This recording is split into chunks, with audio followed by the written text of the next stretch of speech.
대선 판세를 어떻게 분석하고 있는지 또 짚어보도록 하겠습니다. 먼저 더불어민주당부터 가겠습니다. 박영선 공동선대위원장 연결합니다. 여보세요? 네, 안녕하십니까? 예, 안녕하십니까? 고맙습니다. 이제 선거가 2주 남짓밖에 남지 않았는데 어제 대선 토론도 있었습니다만 지금까지의 판세라든가 어떻게 분석하시고 전망하시는지 짧게 좀 들어야 될 것 같습니다. 선대위원장을 맡고 계시니까요. 예.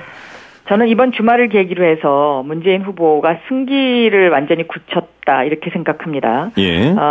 지난 토요일에 있었던 부산 유세를 보면은요, 경찰 추산 3만 명이니까 아마 더 많이 오셨을 것이라고 생각하는데, 예. 부산에 계신 분들이 스스로 김영삼 전 대통령 이후에 처음으로 부산에 이런 인파가 모였다. 그러면서 굉장히 놀라시더라고요. 근데 저도 깜짝 놀랐습니다. 예. 그런 것처럼 저는 이번 주말을 계기로 승기를 잡은 문재인 후보가 앞으로 보름간 국민들로부터 더 신뢰받는 대통령 그리고 통합 대통령으로서의 그런 어떤 신뢰 구축을 계속해서 해나가야 된다라고 생각하고요. 이것보다 또 더 중요한 것은 문재인 대통령의 탄생에 있어서 압승을 거둬야 한다. 저는 그렇게 생각합니다. 예. 왜 압승을 거둬야 하냐면 조금 전에 지적하셨던 그런 국가 개혁 문제, 그동안 많은 저항에 부딪혔던 부패 기득권 세력의 저항에 부딪혔던 국가 개혁 문제를 추진하고 예. 이것을 제도화해서 선진국, 국민소득 3만 불의 선진국으로 가기 위해서는 압승의 그런 어떤 그 힘이 모아져야 예. 이 일이 가능하기 때문에 국민 여러분들께서 잘 판단하시겠지만 예. 문재인 후보 기호 1번 문재인 후보가 압승하실 수 있도록 많이 도와주셨으면 하는 그런 저의 간곡한 말씀도 함께 전하고 싶습니다. 예. 아마 요즘 불거진 문제들, 이를테면 이제 토론에서도 어제 나왔던 것이 북한에 대한 주적 논란이라든가 아니면은 이 송민순 전 장관의 회고록 얘기가 있는데 이 안에 대해서는 어떤 구체적인 내용을 여쭤보지는 않겠고요. 네. 하나를 좀 여쭤보겠습니다. 네. 이 토론의 내용에서도 이 문재인 후보와 관련해서는 다른 후보에 대한 공격 포인트에서는 굉장히 적극적인데 본인에게 주어진 어떤 의혹이라든가 이런 부분에 대해서는 대답을 피하거나 이를테면 적절한 해명, 국민들이 궁금해하는 부분에 대한 해명이 이루어지지 않았다. 이런 이제 태도 부분을 지적하는 부분들이 있습니다. 어떻게 보십니까, 선대위원장으로서? 네, 주적 개념도요. 어제 예. 한반도 평화 구상을 발표하시는 자리에서는 국군 통수권자로서의 북한을 적으로 규정한다는 표현을 사용을 했죠. 그러나 대통령으로서는 북한과 대화를 해야 되기 때문에 북한을 대통령으로서 주적이다라고 이렇게 단정적으로 이야기할 수 없다라는 이제 그런 의미의 발언이라고 저는 생각을 하고 있습니다. 예, 제가 여쭤보는 것은 구체적인 논란에 대한 문제가 아니고요. 이제 후보의 태도와 관련된 비판 부분을 여쭤보는 겁니다만. 네. 예. 그런 그 비판이 없으시도록 좀 더 단호하게 대응하실 필요가 있지 않나 저는 그렇게 생각을 합니다. 네. 이 단호하다라는 말씀은 어떤 의미신가요? 자신의 어떤 그 소신과 관련된 부분에 있어서 예. 저는 이제 그 보수 진영에서 일부러 이제 그 후보를 함정에 빠뜨리기 위해서 공격을 하는 경우가 많이 있는데 그런 경우에도 자신의 어떤 소신을 분명하게 나타낼 필요는 있다라고 저는 보고 있습니다. 예. 해프닝으로 끝나기는 했습니다만 한때 이 탈당설이 돌기도 했었고요. 때문에 더불어민주당의 문재인 후보 캠프 쪽 합류 진통이 좀 있지 않았는가 이런 얘기도 좀 있었습니다. 어떤 부분에 확신을 갖고 지원 유세를 하고 계신 건지요? 제가 어제 통합정부 추진위원회를 저희가 더불어민주당이 발족시켰는데요. 예, 통합정부위원회 공동위원장도 맡고 계시죠? 네, 네. 예. 이 통합에 대한 문재인 후보의 의지를 확인했기 때문에 선대위원장에 합류를 하게 됐습니다. 예. 문재인 후보에게 이제 국가개혁과 관련된 부분의 의지, 그러니까 제가 확인하고 싶었던 것은 과연 문재인 후보가 국민들이 바라는 그 정의로운 대한민국의 국가개혁을 확실하게 할 수 있느냐의 문제 하나고요. 예. 또 국가 개혁을 하면서 국가 통합을 이뤄낼 수 있느냐의 이 두 가지 문제를 정말로 문재인 후보에게 듣고 싶었습니다. 직접적으로. 예. 그랬는데 대화 과정에서 그 국가 개혁에 대한 의지를 확인하고 또 국가 통합에 대한 의지를 확인했습니다. 예. 그런데 이 두 가지 국가개혁과 국가통합은 어떻게 보면 또 배치되는 것이다라고 보시는 분들도 있을 수 있습니다. 예. 그런데 저는 국가개혁을 위해서는 국가통합이 필요하다라는 그런 어떤 역설이 지금 우리의 현실이라고 생각을 하고 있고요. 예. 또 문재인 후보도 그러한 현실적인 부분에 있어서 충분히 납득을 하셨고 또 그러한 의지의 표현으로 어제 통합정부추진위원회를 출범시킨 것입니다. 예. 네. 아마도 이번 대선의 가장 중요한 키워드를 꼽으란다면 지금 박 의원께서 말씀하신 국가개혁 그리고 통합 이 두 이슈가 포함이 될 텐데요. 말씀하신 것처럼 개혁과 통합이 꼭 같이 가는 것만은 아닌 것 같습니다. 이를테면 국가개혁을 어떻게 할 것이냐 이 방법론에 있어서 그동안 문재인 후보 측에서는 적폐청산 얘기했던 것 아닙니까? 그렇습니다. 예. 그런데 이 적폐의 그럼 대상은 누구이고 또 방법은 어떻게 할 것인가? 결국 이것이 또 다른 편가르기, 통합을 저해하지 않겠는가? 이런 우려가 있었거든요. 어떻습니까? 그래서 통합정부추진위원회에서 지금 질문하신 그 부분에 관해서 저희가 개념 정리를 하고 또 어떠한 방향으로 추진할 것인지에 대한 방향 설정을 하는 곳입니다. 예. 지금 지적하신 적폐청산이라 함은 부패와 연결된 기득권 세력을 이야기합니다. 예. 그래서 그 적폐청산의 범위에 들어가는 것이 부패와 연결된 기득권 세력 그리고 낡은 제도 또 그 반칙, 특권, 의식 이러한 것들을 없애야 되는 것 아니냐. 그리고 이러한 것들을 없애야 정의로운 대한민국 공정한 사회가 이루어질 수 있는 것 아닌가 하는 것입니다. 그러면 과연 지금 대한민국의 정의와 공정은 살아있는가. 이것이 점점 후퇴하고 있기 때문에 국민들의 80%가 촛불을 들었다라고 저는 보고 있습니다. 예. 그러면 이 정의와 공정은 무엇이냐 과연 이런 만큼 대접받고 또 젊은이들이 자기의 마음속에 있는 꿈을 실현시킬 수 있도록 기회가 골고루 주어지는 것 저는 그렇게 정의하고 싶습니다. 예. 그래서 이러한 정의롭고 공정한 대한민국을 만들기 위해서 문재인 후보와 함께 저희가 통합정부추진위원회를 만들어서 이 통합정부추진위원회에서 국가개혁을 이루어 나갈 수 있도록 그 그림을 그리는 작업을 하는 것이고요. 예. 저 개인적으로는 재벌개혁과 검찰개혁을 국회의원이 된 이후부터 지금까지 부르짖어 왔기 때문에 이 재벌개혁과 검찰개혁을 위해서라도 국가통합이 필요하다라고 저는 보고 있는 것입니다.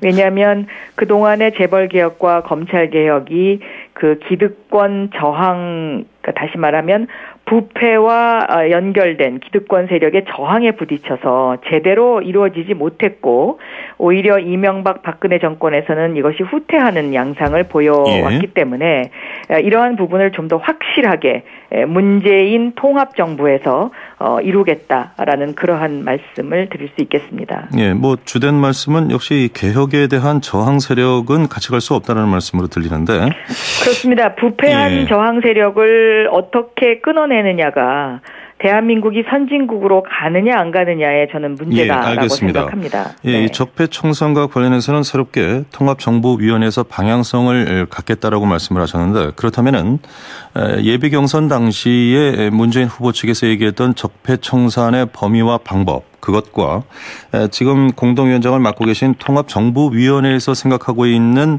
개혁 이것이 방향성이 일치합니까? 아니면 어느 한쪽이 좀 바뀐 겁니까? 어떻습니까? 방향성은 거의 비슷하다고 생각하시면 될 것 같습니다.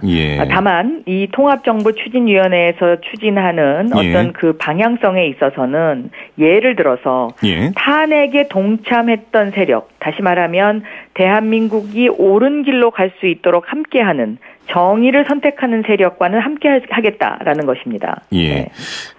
문제는 이 대연정이 역시 이제 통합과 어떤 의미에서는 단어는 다르지만 같은 의미와 방향을 담고 있다고 저는 판단을 하고 있는데요. 안희정 캠프 당시에 대연정 얘기가 나왔을 때 문재인 후보 측에서는 당시에 이 대연정을 상당히 비판했었습니다. 적폐 세력에 손을 내미는 것이냐 이런 비판이 있었는데 이 부분도 정리가 된 겁니까? 정리가 됐습니다. 어떻게 정리가 된 건가요? 대연정은 저는 궁극적으로는 대연정이라는 어떤 그 정치 개혁적인 변화가 올 것이라고 생각합니다. 예. 그러나 일단 단계적으로 대통령 자신부터 통합이라는 이런 어떤 키워드를 실천하는 대통령이 돼야 되겠다는 것이 1단계이고요. 예. 2단계는 국회의원 한 분 한 분이 다 헌법기관입니다. 그래서 저희가 그 개혁과 관련된 입법 연대를 하겠다는 것이 2단계입니다. 예. 그래서 통합정부추진위원회에서 그리고 있는 그 단계를 설명드리면 예. 일단은 지금 거기까지 설명을 드릴 수가 있겠습니다. 그러면 제가 좀 쉽게 여쭤보겠습니다. 네. 당시 안희정 그 후보가 생각했던 대연정의 범위와 네. 지금 문재인 후보가 생각하고 있는 통합의 범위는 어떻습니까? 일치하나요? 그러니까 대연정이라고 하면 정당 간의 이제 어떤 그 연합이라든가 그 정당 간의 그 협상을 의미하는데요. 지금 1단계적으로 통합정부추진위원회에서 추진하는 것은 거기까지는 나가지 않고요. 정당 간 연합까지는 전제하지 않는다. 네, 그렇게 전제하지는 않겠지만은 그 단계적인 방법으로 인해서 개혁입법연대부터 시작하겠다라는 것입니다. 그래서 통합정부추진위원회의 추진위원단에서는 각 후보의 공약 가운데 공통 분모를 골라내는 작업을 1단계로 추진을 하고요.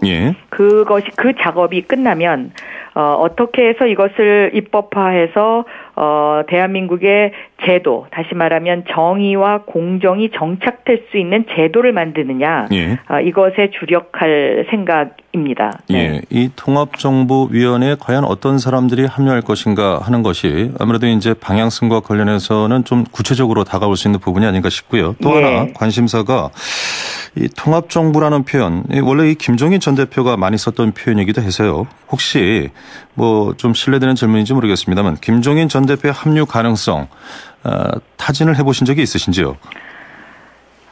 김종인 전 대표께 제가 일단 한번 찾아뵙고요.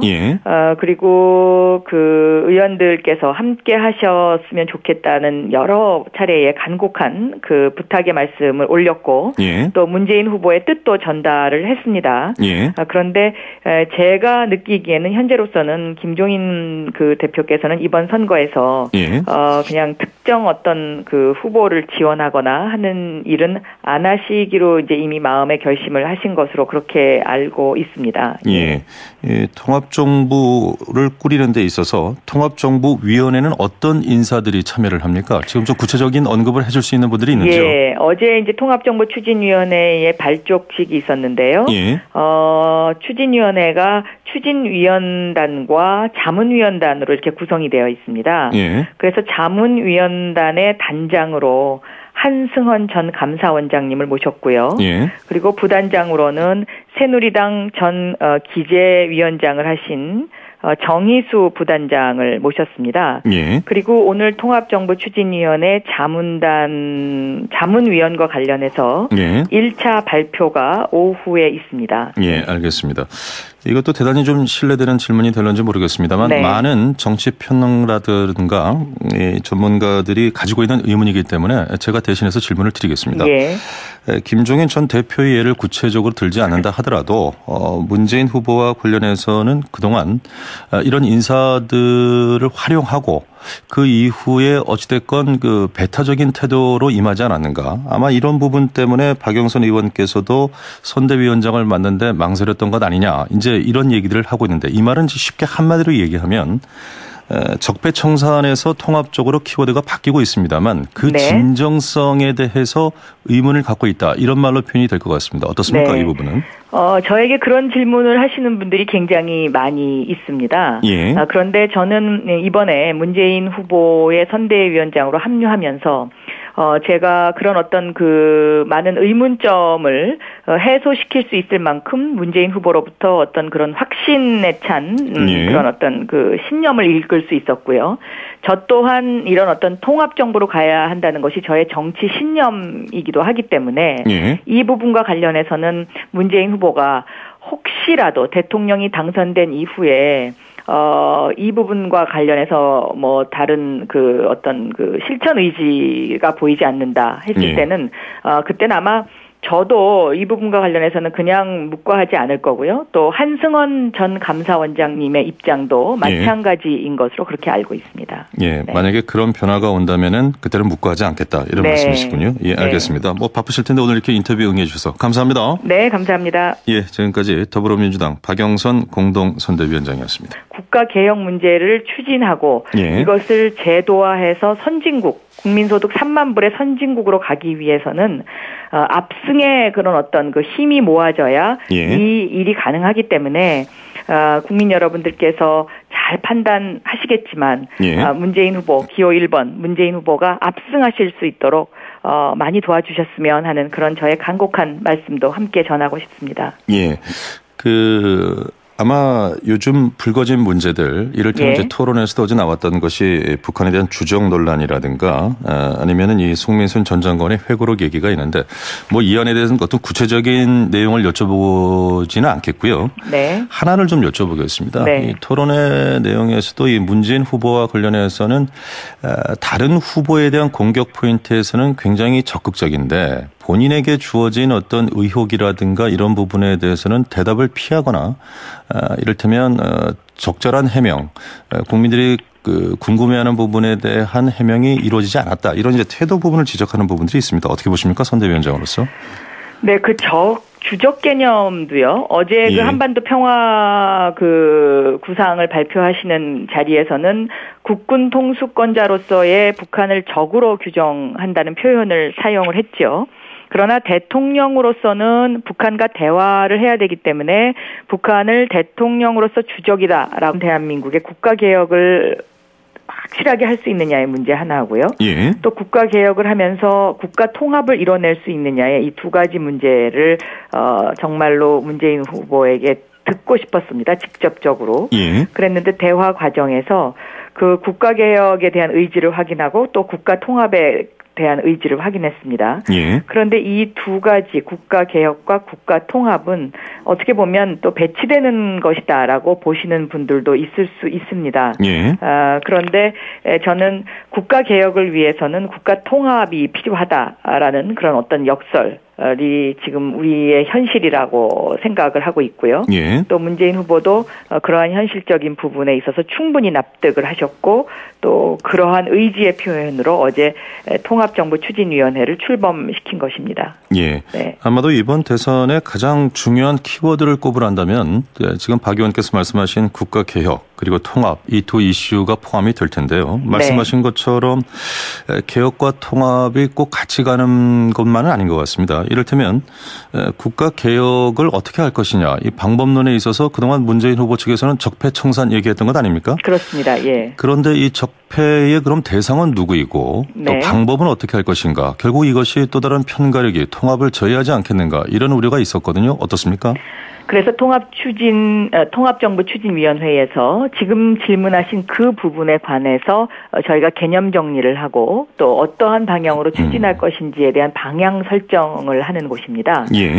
지금 지적하신 적폐청산이라 함은 부패와 연결된 기득권 세력을 이야기합니다.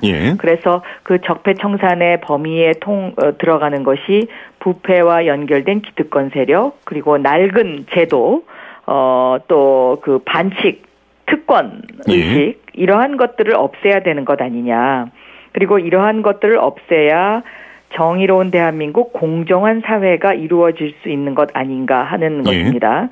그러면 과연 지금 대한민국의 정의와 공정은 살아있는가? 이것이 점점 후퇴하고 있기 때문에 국민들의 80%가 촛불을 들었다라고 저는 보고 있습니다. 그러면 이 정의와 공정은 무엇이냐 과연? 이런 만큼 대접받고 또 젊은이들이 자기의 마음속에 있는 꿈을 실현시킬 수 있도록 기회가 골고루 주어지는 것. 저는 그렇게 정의하고 싶습니다.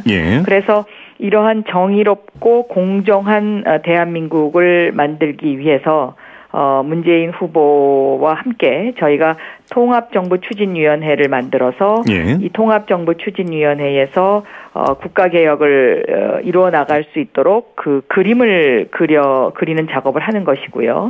대선 판세를 어떻게 분석하고 있는지 또 짚어보도록 하겠습니다. 먼저 더불어민주당부터 가겠습니다. 박영선 공동선대위원장 연결합니다. 여보세요. 네, 안녕하십니까. 예, 안녕하십니까. 고맙습니다. 이제 선거가 2주 남짓밖에 남지 않았는데 어제 대선 토론도 있었습니다만 지금까지의 판세라든가 어떻게 분석하시고 전망하시는지 짧게 좀 들어야 될 것 같습니다. 선대위원장을 맡고 계시니까요. 예.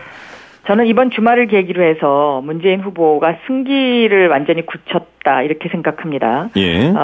지난 토요일에 있었던 부산 유세를 보면은요, 경찰 추산 3만 명이니까 아마 더 많이 오셨을 것이라고 생각하는데, 예. 부산에 계신 분들이 스스로 김영삼 전 대통령 이후에 처음으로 부산에 이런 인파가 모였다. 그러면서 굉장히 놀라시더라고요. 근데 저도 깜짝 놀랐습니다. 예. 그런 것처럼 저는 이번 주말을 계기로 승기를 잡은 문재인 후보가 앞으로 보름간 국민들로부터 더 신뢰받는 대통령 그리고 통합 대통령으로서의 그런 어떤 신뢰 구축을 계속해서 해나가야 된다라고 생각하고요. 이것보다 또 더 중요한 것은 문재인 대통령의 탄생에 있어서 압승을 거둬야 한다. 저는 그렇게 생각합니다. 예. 왜 압승을 거둬야 하냐면 조금 전에 지적하셨던 그런 국가 개혁 문제, 그동안 많은 저항에 부딪혔던 부패 기득권 세력의 저항에 부딪혔던 이렇게 단정적으로 이야기할 수 없다라는 이제 그런 의미의 발언이라고 저는 생각을 하고 있습니다. 예, 제가 여쭤보는 네. 것은 구체적인 논란에 대한 문제가 아니고요. 이제 예. 후보의 태도와 관련된 비판 네. 부분을 여쭤보는 겁니다만. 네. 예. 그런 그 비판이 없으시도록 좀 더 단호하게 대응하실 필요가 있지 않나 저는 그렇게 생각을 합니다. 네. 이 단호하다라는 말씀은 어떤 의미신가요?